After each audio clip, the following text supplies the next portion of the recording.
Kedeng Vlog. Today, my name is Gaius Augustus B. Kedeng. Today, I'm going to make do-it-yourself Reed Diffuser using essential oil from Young Living.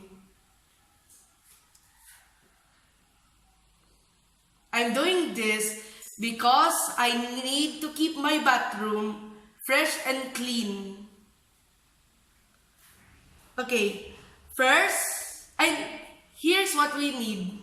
First, we need 1/3 cup of clean water.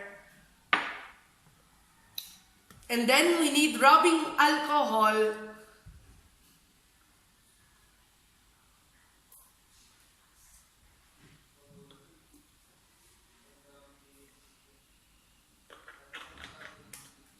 Okay, then put your any favorite essential oil.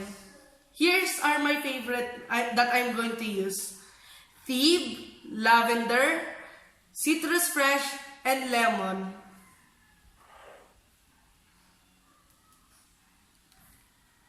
I'm going to do 5 drops each.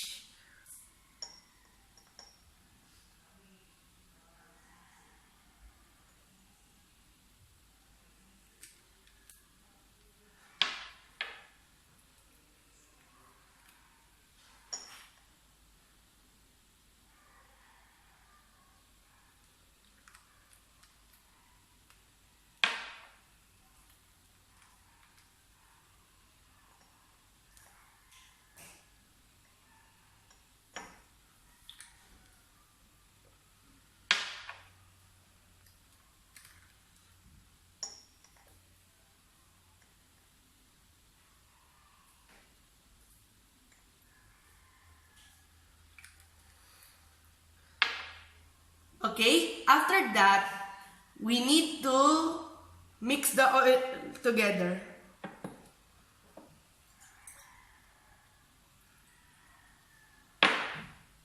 And then, put your reeds into this diffuser. And okay, we will put this in our bathroom.